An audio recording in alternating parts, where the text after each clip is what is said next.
Selamat malam umat sekalian. Dalam ibadah Kamis Putih ini, marilah kita bersama-sama menyiapkan hati kita untuk mengikuti ibadah ini. Umat dihimbau untuk mempersiapkan semua perlengkapan yang akan dipakai dalam prosesi pembasuhan kaki. Mari kita duduk senyaman mungkin, tenangkan hati kita untuk menghadap Tuhan. Mazmur 71 ayatnya yang ke-8 berbunyi demikian. Mulutku penuh dengan puji-pujian kepadamu, dengan penghormatan kepadamu sepanjang hari. Dia, Allah yang layak dipuji, sungguh dalam kasih-Nya kepada kita.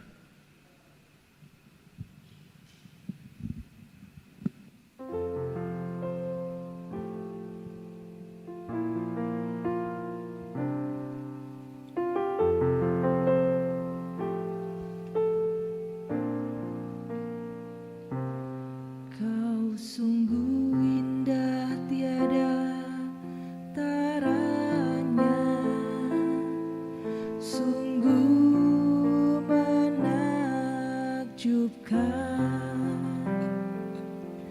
sungguh ajaib untuk dimengerti, lebih dari semua yang ada. Hikmat-Mu tiada terselami, kasih-Mu dalam tak terduga.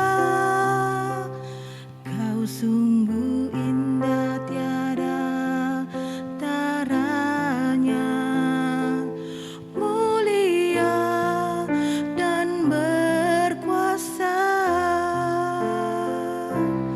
Ku kagum hormat akan Engkau, ku kagum hormat akan Engkau.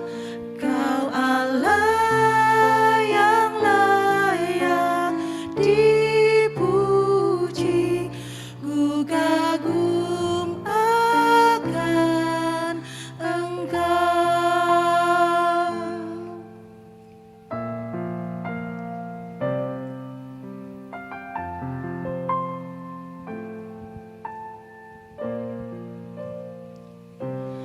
Kau sungguh indah tiada taranya, sungguh menakjubkan, sungguh ajaib untuk dimengerti,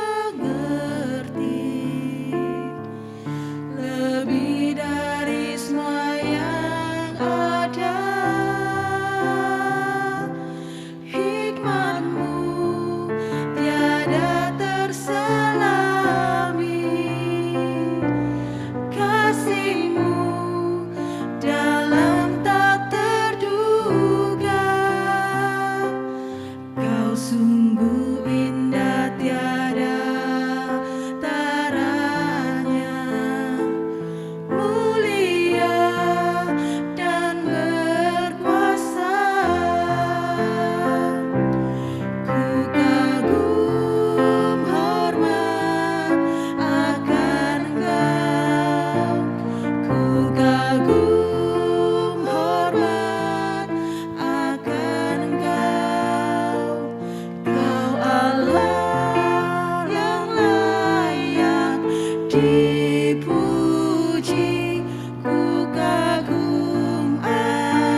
Ya Allah yang hidup, yang kami kagumi, kami semua umat-Mu saat ini datang di hadapan-Mu.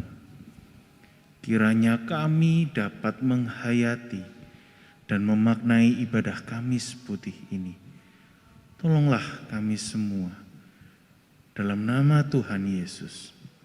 Amin. Seringkali kita mungkin tidak menyadari kalau interaksi sesama umat Tuhan terjadi secara pasif. Mungkin kita sulit saling menyapa dari hati ke hati.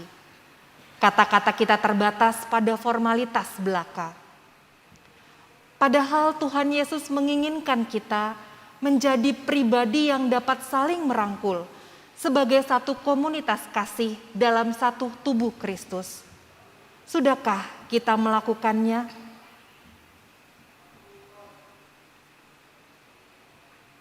Mari umat Tuhan sebagai satu keluarga Tuhan, kita semua saling mengasihi.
Saling mengasihi sebagai satu keluarga di dalam Tuhan.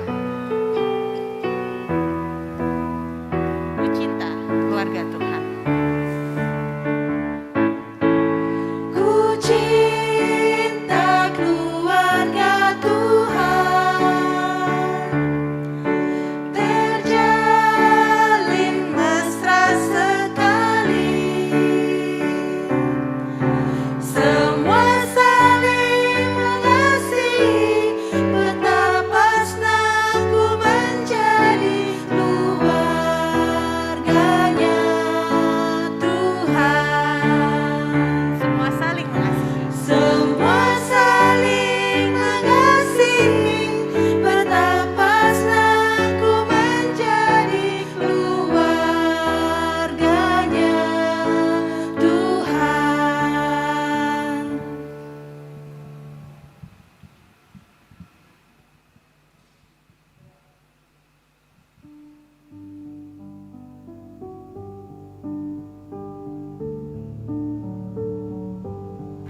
Bentuk dukungan dari komunitas gereja selama masa pandemi ini, aku selalu disemangatin sama teman-teman gereja aku, pengurus remaja, kakak pembimbing, lewat firman Tuhan yang disampaikan saat persekutuan doa, ibadah tunas remaja, maupun renungan harian di sosial media.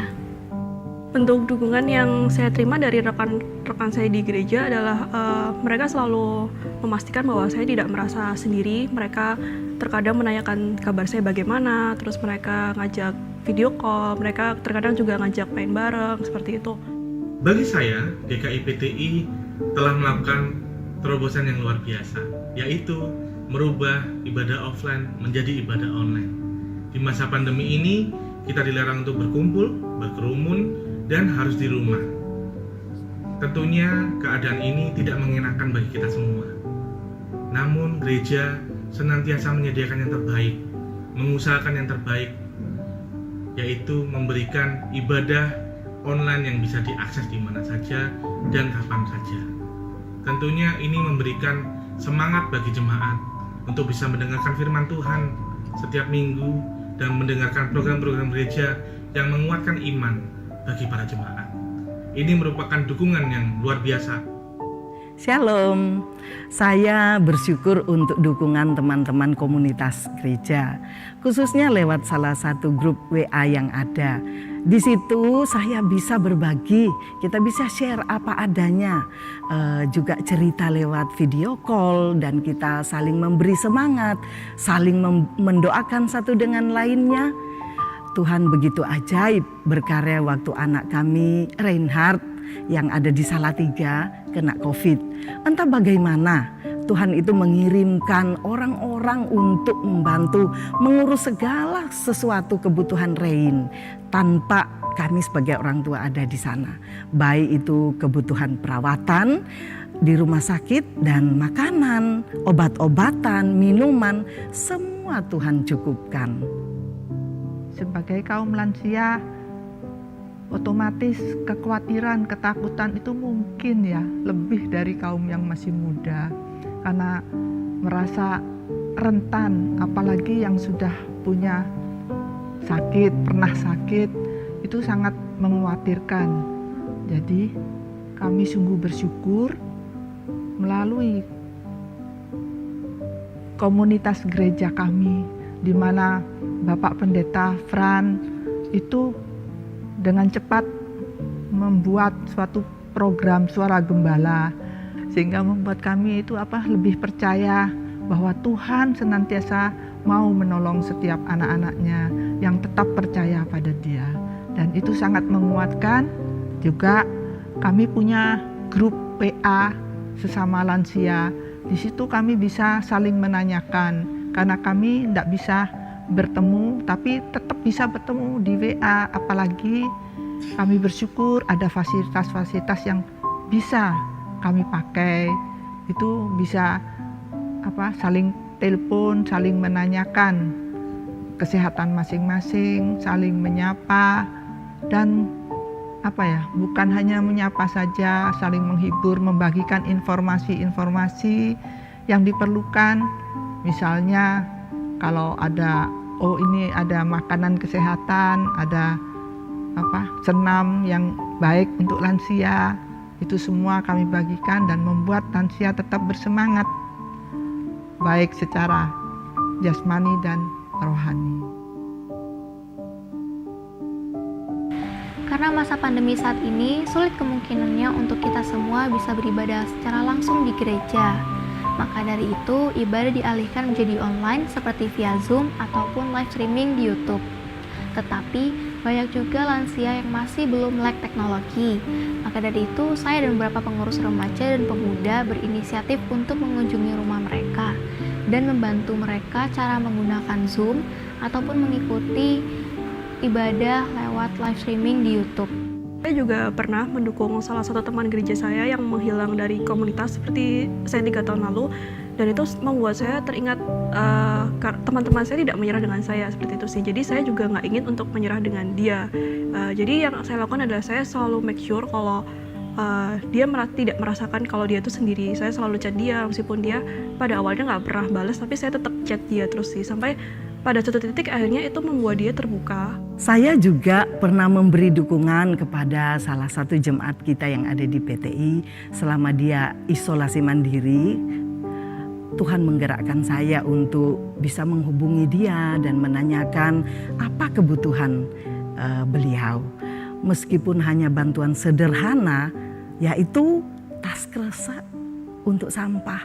Namun beliau merasa betul-betul didukung dan diperhatikan. Yang bisa saya bagikan hanya menyapa lewat WA, membagikan renungan tiap pagi, membagikan firman Tuhan yang mungkin bukan melalui renungan, tapi firman Tuhan yang mengena pada saya saat itu saya bagikan.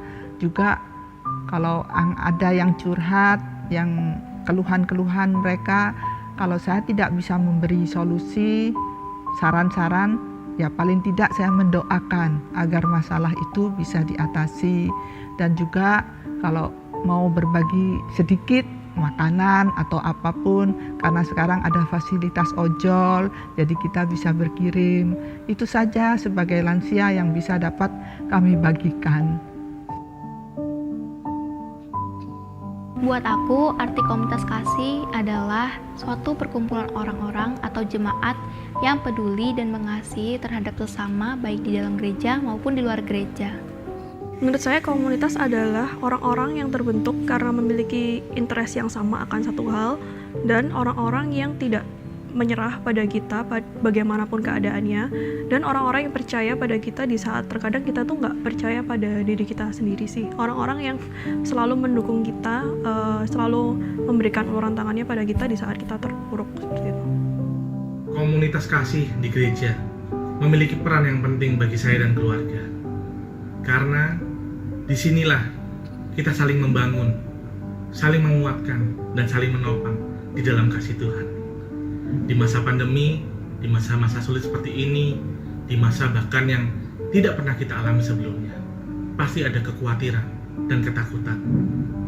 Beberapa waktu lalu, ayah mertua saya terkena COVID-19 dan meninggal.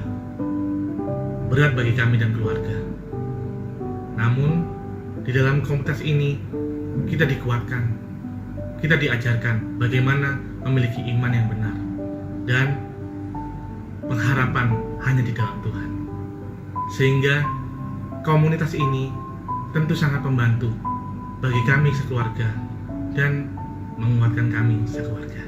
Tuhan memberkati. Bagi saya, komunitas kasih di gereja merupakan perpanjangan tangan Kristus bagi siapapun yang membutuhkan tanpa kecuali. Komunitas ini hidup bukan untuk membuktikan kehebatan diri kita, tapi membuktikan betapa hebatnya Tuhan kita Yesus. Karena kita semua ini adalah mitra Allah. Menurut saya, komunitas kasih dalam gereja itu harus berbentuk seperti yang Tuhan Yesus ajarkan, yang Tuhan Yesus sudah teladankan kepada kita, yaitu selalu mengajar, selalu belajar firman Tuhan, mengingatkan firman Tuhan agar kita tetap ada dalam kebenaran-kebenaran firman Tuhan. Ubahlah hati kami. Jadikanlah seperti hati-Mu ya Tuhan.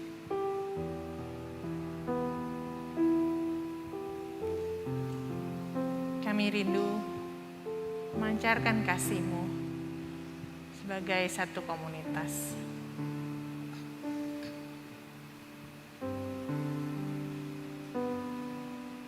Jika saat ini kita akan bersama membaca merenungkan firman Tuhan, biarlah firman itu mengubah hati kita semua. Setiap hari makin jadi seperti-Mu, ya Yesus.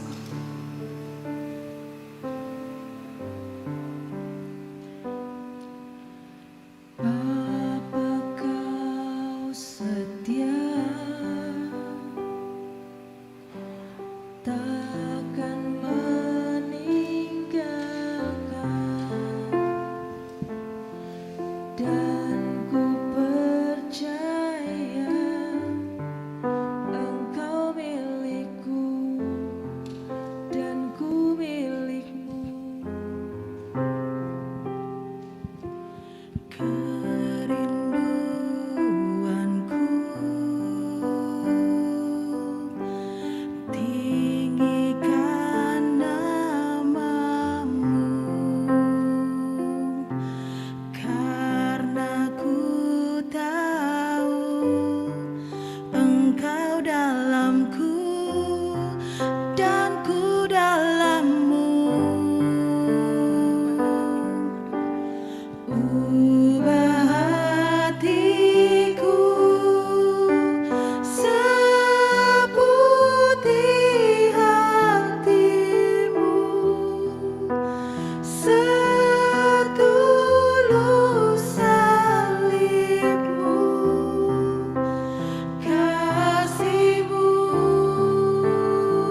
Mari kita berdoa.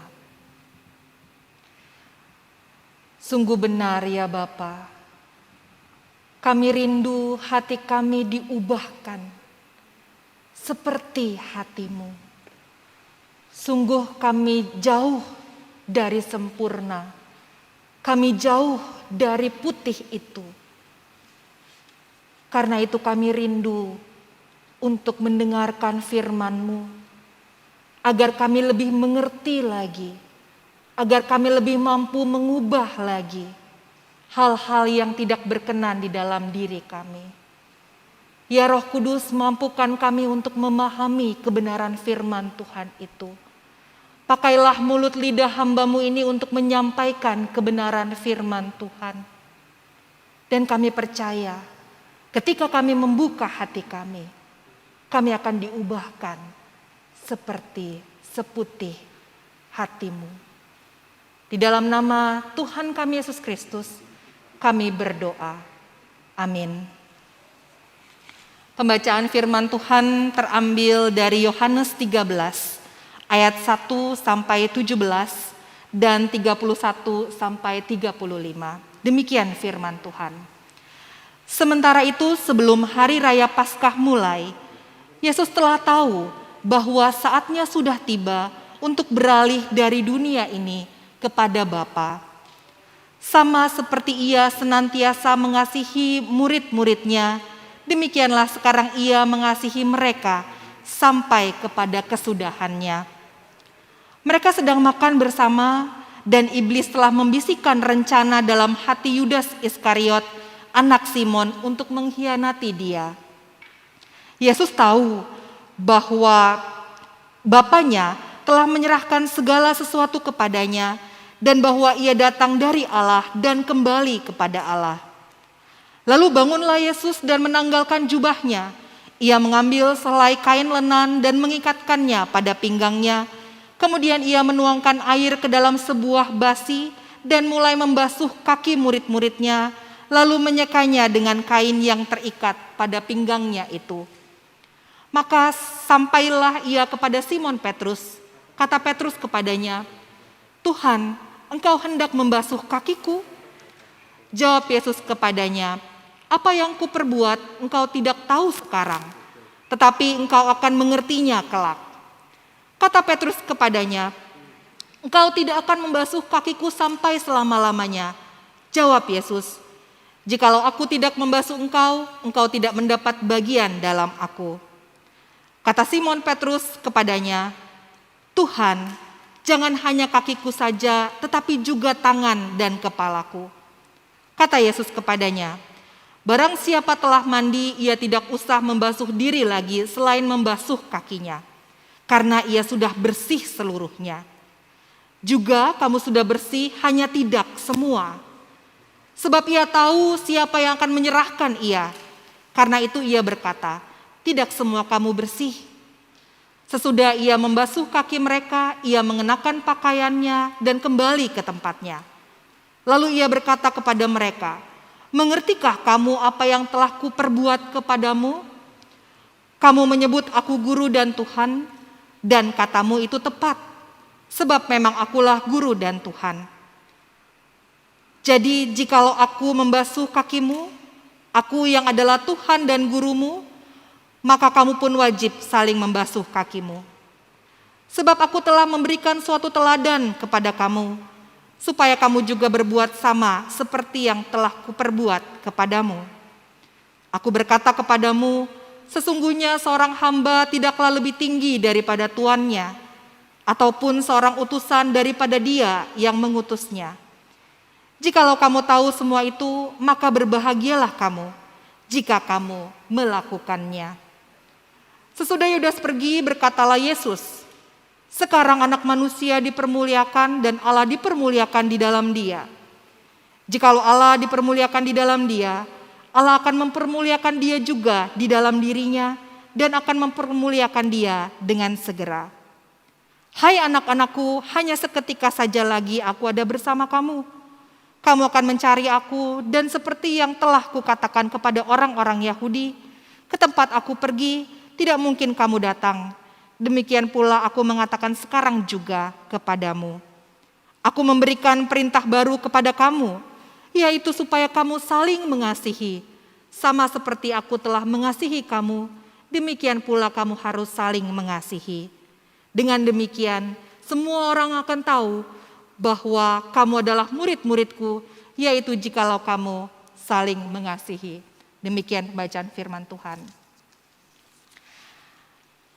Saudara-saudara, apakah Anda pernah merasa terdesak? Anda tidak punya banyak waktu dan otak Anda dipaksa untuk berpikir cepat karena waktu Anda sangat terbatas. Saudara pernah tidak merasakan kondisi situasi seperti itu? Kondisi yang terdesak sehingga Anda harus berpikir cepat. Di situ skill Anda untuk mengambil keputusan sangat diuji. Natal 2 tahun yang lalu keluarga kami pulang kampung. Kami menginap di sebuah penginapan. Tiba-tiba saudara tengah malam, lagi asik-asik tidur gitu ya, pintu kamar kami diketok, tok tok tok. Saya terbangun, saya lihat pukul berapa ini, ternyata pukul 2 atau 3 pagi gitu ya.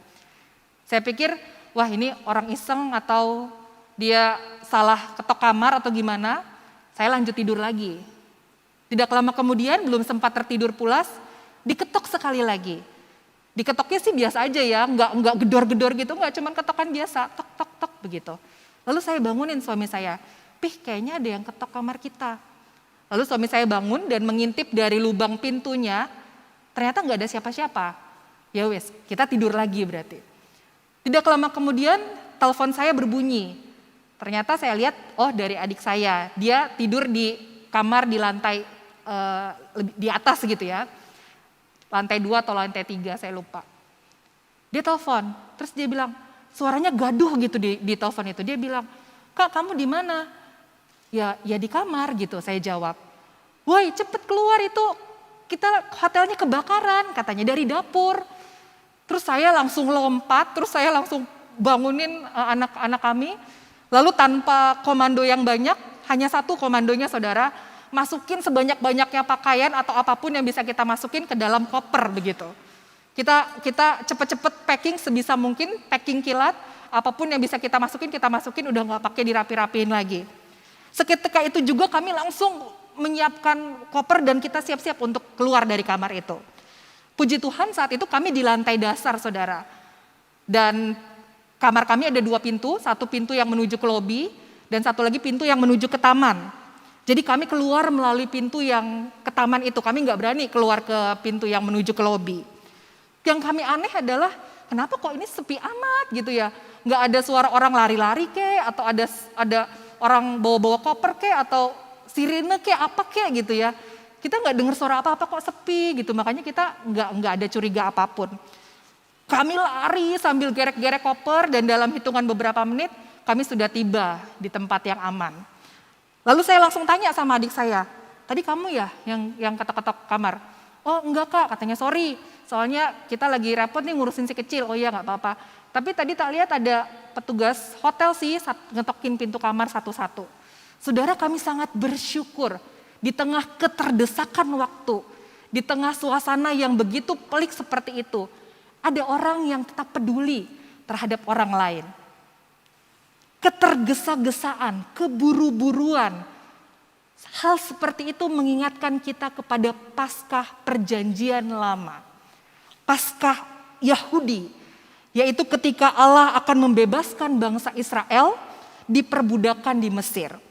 Keluaran 12 ayat 11 berkata, buru-burulah kamu memakannya. Itulah Paskah bagi Tuhan. Keluaran 12 ayat 11 berkata demikian saudara, buru-burulah kamu makan. Itulah Paskah bagi Tuhan.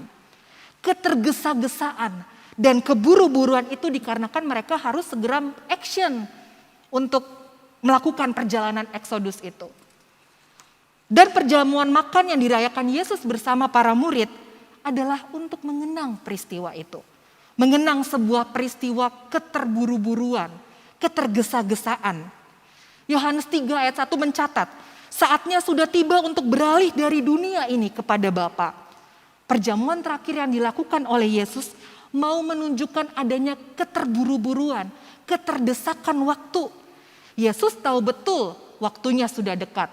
Yesus tahu betul ia sudah tiba di ujung dari pelayanannya. Yesus tahu betul waktunya tidak banyak lagi. Dan saudara tahu ketika ia menyadari hal itu, apa yang Yesus dapatkan? Yesus menyadari bahwa keinginan iblis dan Yudas yang bersekongkol untuk mengkhianati dia.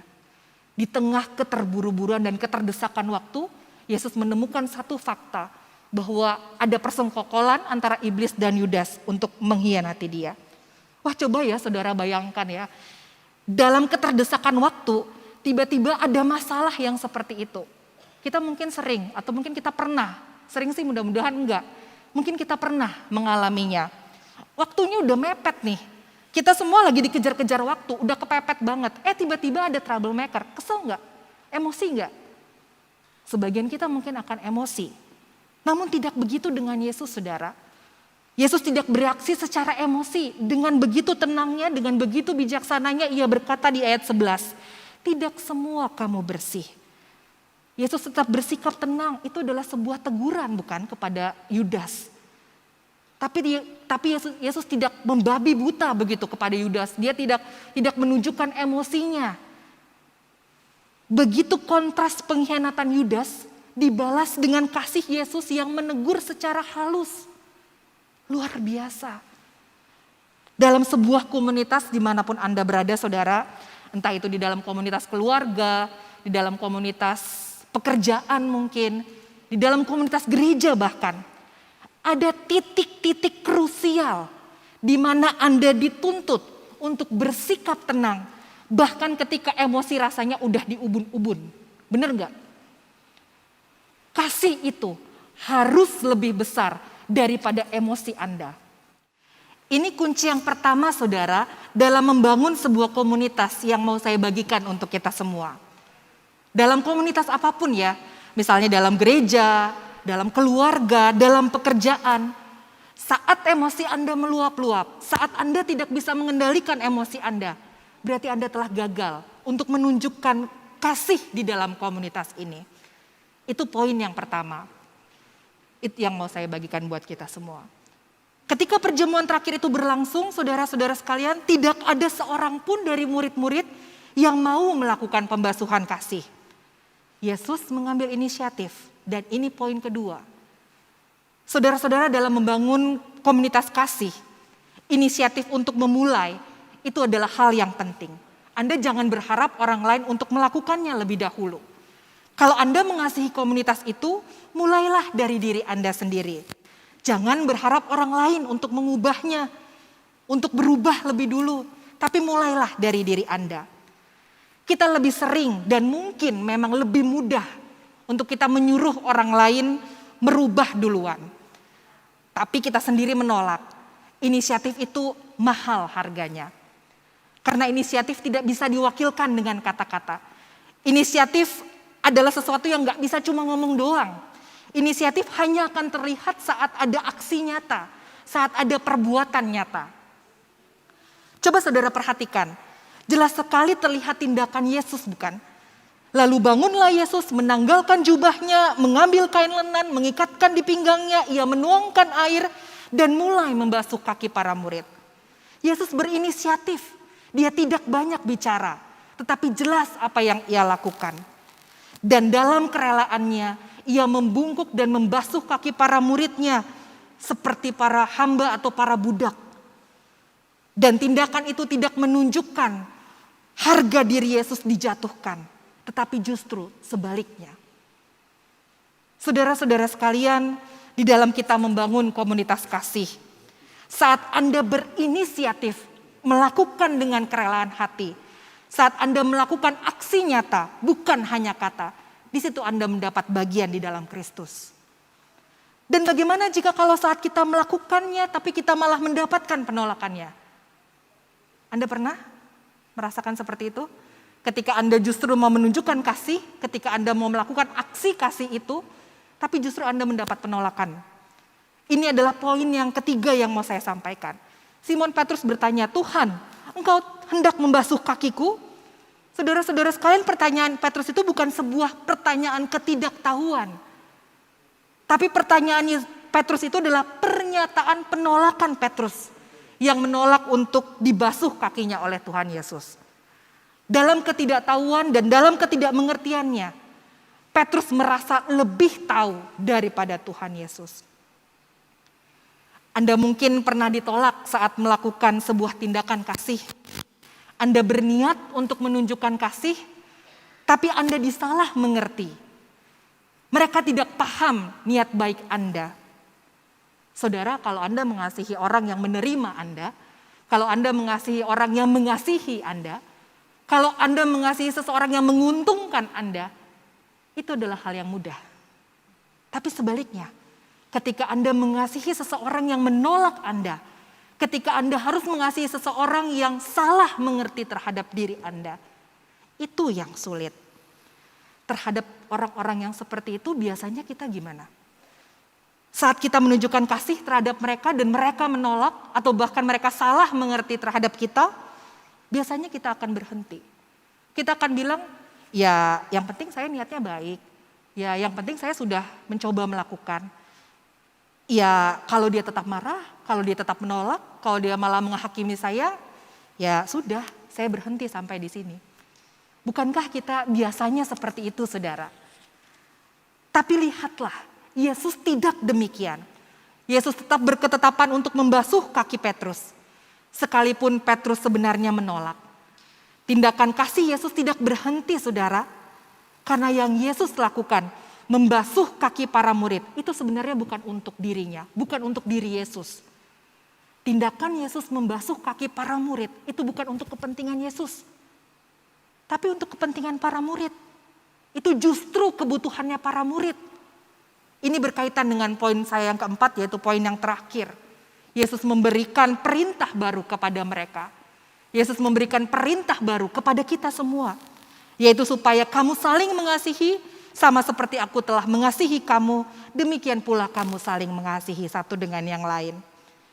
Di dalam perintah baru ini ada tugas yang Yesus berikan kepada kita. Ia meminta kita untuk membentuk komunitas kasih seperti yang telah diteladankannya. Selama ini Anda sudah membentuk komunitas kasih di mana? Di keluarga, di masyarakat, dalam bertetangga, di gereja. Oleh karena itu mari saudara kita terus pertahankan komunitas kasih yang sudah kita bentuk. Pertama, kita mengalahkan ego, meredam emosi. Kalau Anda emosi meluap-luap di dalam sebuah komunitas, itu bukan cara untuk menunjukkan kasih. Itu yang pertama. Yang kedua, di mana kita bersedia untuk berinisiatif dengan kerelaan hati. Betul, kerelaan hati untuk berinisiatif itu bukan sesuatu yang mudah. Berinisiatif itu butuh kerelaan hati. Setuju kan ya? Yang ketiga, komunitas kasih di mana kita tetap menunjukkan kasih itu, sekalipun kita mengalami penolakan. Sehingga perintah baru yang Yesus perintahkan kepada para murid dan juga kepada kita semua terwujud nyata melalui kita. Selamat membangun komunitas kasih di tengah-tengah lingkungan dimanapun saudara berada, terutama di tengah-tengah lingkungan gereja kita, GKI, PTI. Tuhan Yesus memberkati dan memampukan kita. Amin.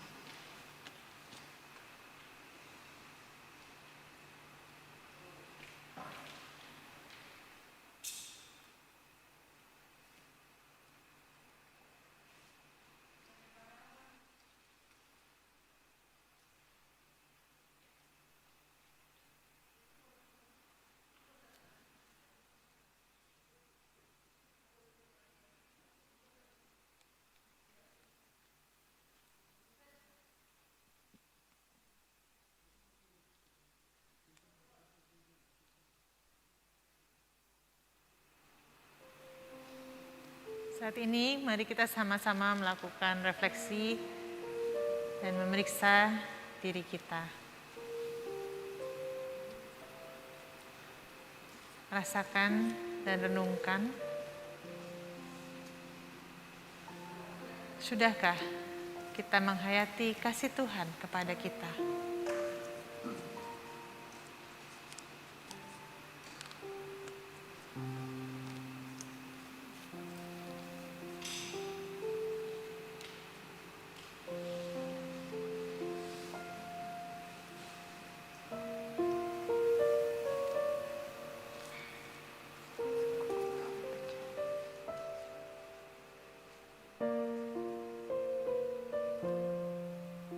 Yang kedua, mari kita juga merenungkan, sudahkah kita berperan dan mengambil bagian dalam komunitas kasih di gereja?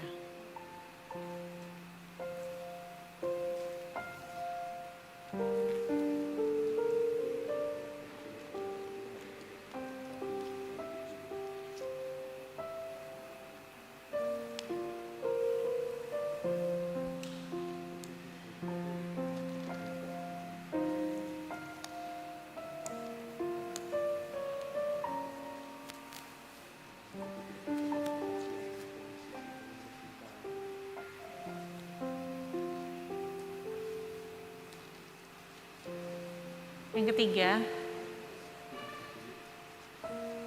sudahkah kita menghadirkan kasih Tuhan pada komunitas di sekitar kita, baik keluarga, mungkin di tempat kita bekerja, atau dengan tetangga dan sesama di dalam masyarakat.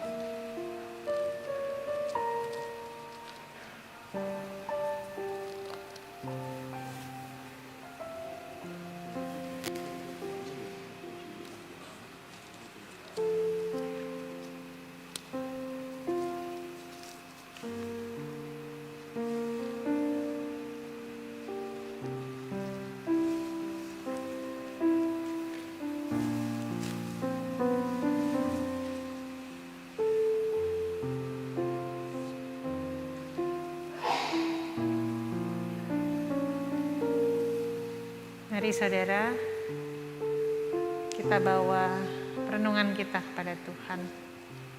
Kita satu di dalam doa.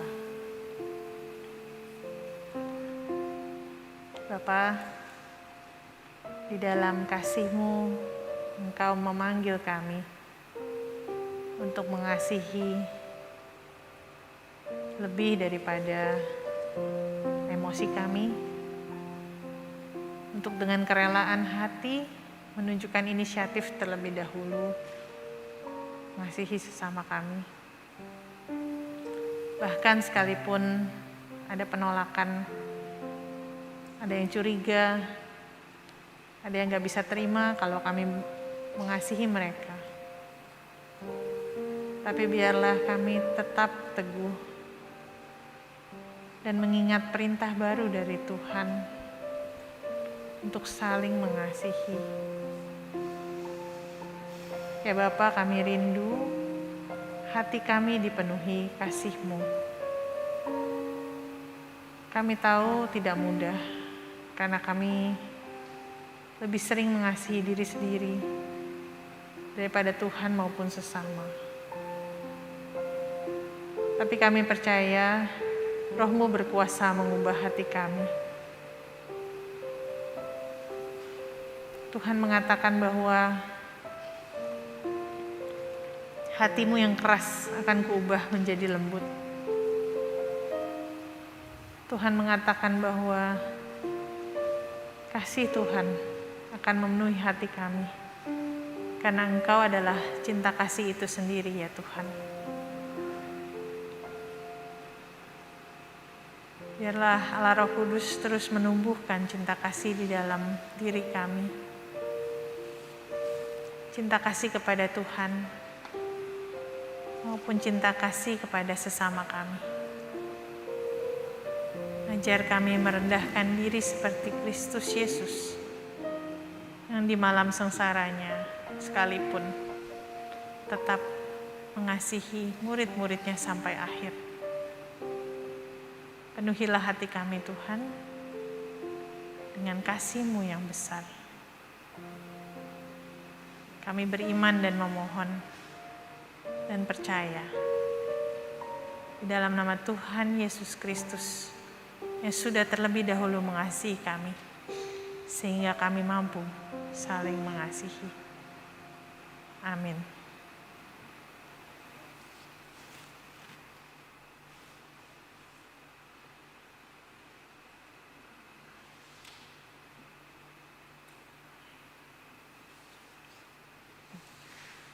Yesus telah memberikan teladan pada kita, membasuh kaki murid-muridnya dengan penuh kasih dan kerendahan hati. Mari saat ini kita bersama akan membasuh kaki satu sama lain. Sembari saling membasuh kaki, kita menghayati dan merasakan betapa besarnya kasih Tuhan.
ubah hatiku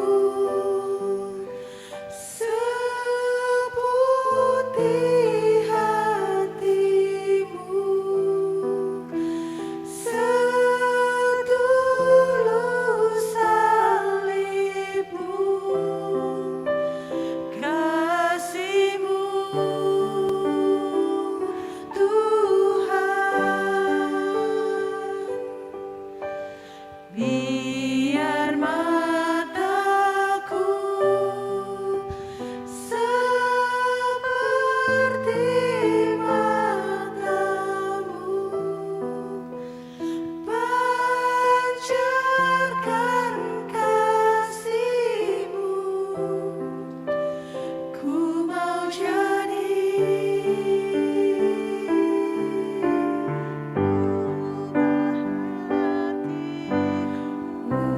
ubah hatiku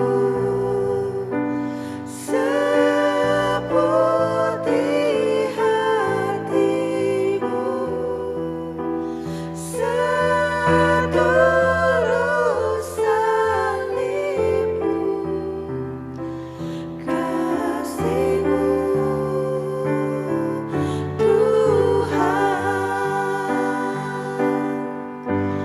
Biar mataku seperti matamu, pancarkan kasih-Mu, ku mau jadi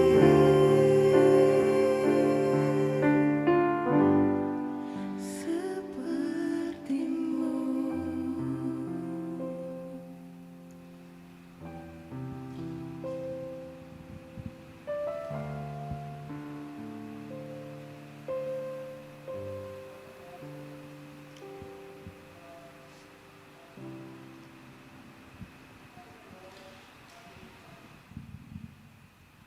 Saling membangun dan menerapkan kasih. Itulah yang Tuhan Yesus inginkan di dalam kehidupan kita sebagai komunitas kasih-Nya. Mari kita belajar saling mengasihi, karena kasih Yesus kudus dan tiada batasnya.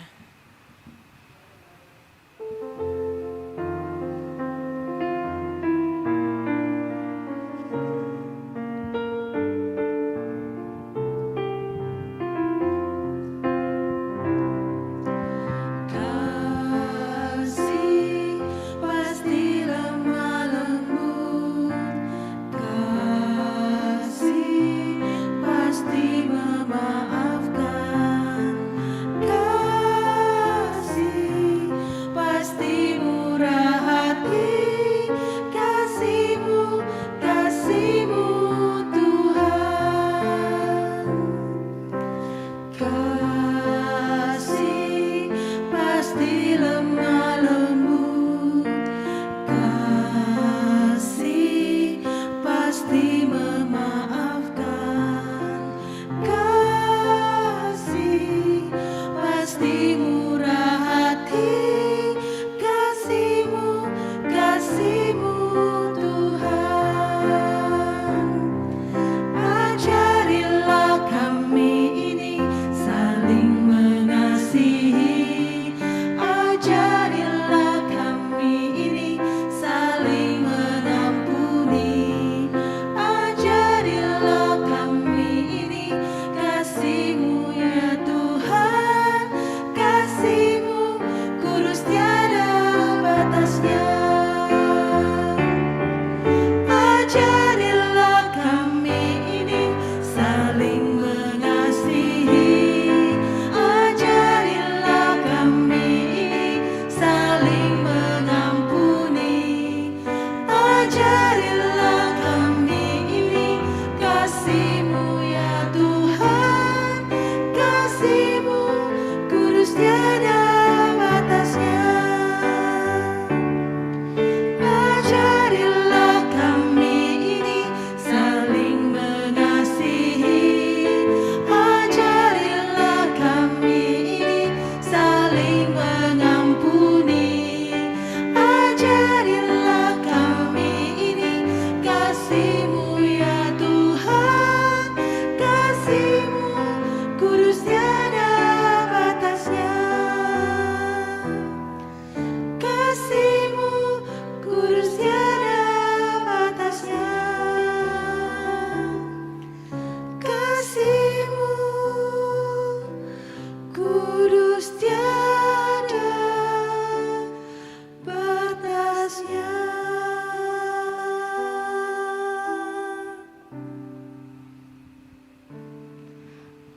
Mari kita berdoa. Kasih-Mu yang kudus dan tiada batasnya, itulah yang menjadi kekuatan kami untuk membangun komunitas kasih dimanapun kami berada. Dalam segala ketidakmampuan dan keterbatasan kami, tolong kami Tuhan, agar kami sungguh-sungguh dapat mewujudkan komunitas kasih itu dalam kehidupan kami. Kami sekarang akan pulang dengan membawa berkat dari Tuhan. Tuhan memberkati kita dan melindungi kita. Tuhan menyinari kita dengan wajah-Nya dan memberi kita kasih karunia. Tuhan menghadapkan wajah-Nya kepada kita dan memberi kita damai sejahtera. Amin.